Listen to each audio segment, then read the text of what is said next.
You've all been asking for it, and the poor thing, gosh dang, deserves it. It's finally time for the Nebula to have its own honest attempt. And Wolfpack can have a shout out. Shout out to Wolfpack. Hello everyone, and welcome back to Blitz Brigade, where today we are finally going to be taking a look at the Nebula Premium. I've decided to go for the Medic this time around because of the increased movement speed, and I'm also using the Barrel of Shame to get a bonus 25% damage at the cost of 15% more bullet spread, because the Nebula can handle it. At least the last time I used it, it could. This thing, besides being a literal laser, it is also a figurative laser because it's got very, very good bullet spread. So we're gonna hop into a game and give this thing a test. Now, for those of you that don't know or who are new to the channel, first of all, hello. Secondly, the Nebula has appeared in all except for, I believe, 1 or 2 episodes of the Honest Attempt series. It has done everything except actually physically beg for its own episode, so I think it kind of deserves to have its own Honest Attempt at long last, and people have been asking for it, so I figure we'll humor it. We'll see what it's worth. We'll see what it has to offer. I love the little spinny barrel on this gun. Just having something to look at is awesome. Reminds me of how enthralled I was by that with the Hooligan. The only thing that's different is it doesn't... Hey, that was my 100th jump since the reset. The only difference is that it doesn't have that ugly whirring noise that the Hooligan has, which is very nice. So while we've got a little bit of quiet time here, let's... Oh god. Quiet time was in quotes. I'm so glad we're up against 2 stealths. That is great. I'm so thrilled. I was going to say, well, we have some quiet time. Let's take a look at that reload. Unfortunately, there is no such thing as quiet time here. I hate demolishers that know how to use the class well. While we have a little bit of quiet time in this house here, let's take a look at the reload animation. Let's get some more light on this gun.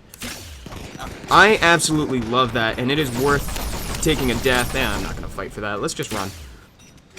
It reminds me so much of the Wunderwaffe from Call of Duty Zombies, and I'm hoping that's where the devs took inspiration from when they designed the weapon, because it certainly reminds me of it. Though, to my knowledge, it doesn't have a shock effect, but I will find that. We'll find that out. We'll find it out when we shoot somebody with it. And after this episode, I do plan on doing the Cupid Commando, so not to worry.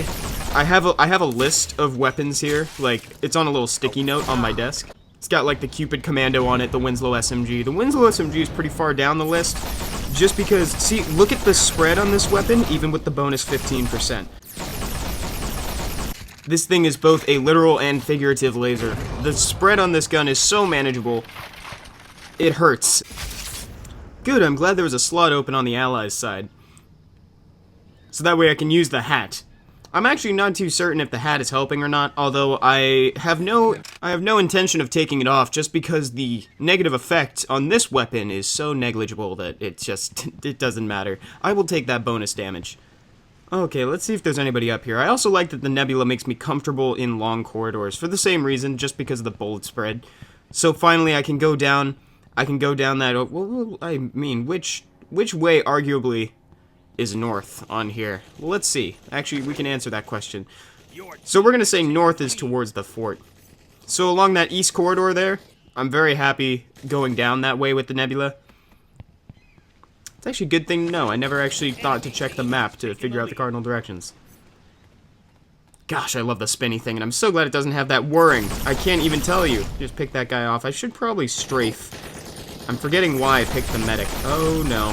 See, I'm finding that the issue with the Nebula is just close range engagements, especially when your aim is as poor as mine. It's difficult to track enemies when they're right next to you. It's the only time when bullet spread really matters. It's the only time when it helps, I should say. It's one of the reasons why... Oh, there it goes. I really enjoyed the Rattler, because it could spew out so much ammo. You had the luxury of pre-firing. You do all that stuff. There is a guy on a wall. I actually don't know if that's helping or hurting him. Even after the most recent update, I still fear the 6th surprise, which is good. I was afraid that I wouldn't. I don't want the class to be completely destroyed, and the 6th surprise is just such a staple, I would call it. Zeus's Razor. Maybe the Zeus's Razor should get one finally. I'm not too sure. I'm just gonna toss a grenade. I never use my grenades. All these weapons, I know that's... the drum hammer, I already did your video. Get out of here. I'm sorry I'm lapsing on your name, but somebody on a previous Honest Attempt was saying that they hope that I don't use too many invincibility tonics because people tend to use them a lot and it makes the game boring. I think that's the first video that they had seen because I very often forget that I have them at my disposal. So yeah, not to worry, I will not be using them all the time. I used them in one engagement because I really wanted to continue a kill streak, but when you're giving a weapon an honest attempt, you should show how well you can survive without using invincibility. I'm starting to think that the Nebula would be better on a class with a slightly larger health pool. Doesn't have to be major, just a little bit. Can a homie get an instant heal? Probably not. Probably not. It's so rare. I actually don't know if I'm gonna have the opportunity to go respawn here. Pretty poor for way to go, tongue. Pretty lame performance on my part today. I apologize. I don't know what's going on. I find that FPS games, amongst a few others, you have on and off days. I think today's an off day. But let the record show I was still positive. Granted that I still died a lot. Are you serious? Was there a bomb left over here between matches? I was going to say I would never even consider that the map wouldn't reset all of the things in it between games. This guy is a butt. That is the definition of a booty right there. That's what that guy was doing. These guys are making it real difficult to give this weapon an honest attempt, so I'm going to try my best to run away. I'm going to see if I can flank them. Perhaps they're not, like, looking at their mini-maps. Oh, no. Oh, no. My vision. It got better. So, honestly, I like the Nebula. It's just its close-range performance that keeps me from absolutely loving the weapon. And who knows, maybe you may have better results than I do. Because, like I said, a lot of it has to do with my aim. My personal aim. But the fire rate does not exactly complement a close quarters combat style. Really, it caters more to long range, and that's what it's supposed to be. It's supposed to be a mid to long range assault rifle that just happens to fire lasers. It's really tight bullet spread, which is great for that distance. See, there was no doubt in my mind that I would kill that guy before he killed me. Double kill. Because it was straight down a corridor. Now, if he was closer to me and he could avoid me, the lack of bullet spread, actually, if you could add some more bullet spread, that would be even better for this weapon. Though at that point, you should just be using a shotgun. So the Nebula fills a very specific role, a high-power mid to long-range rifle.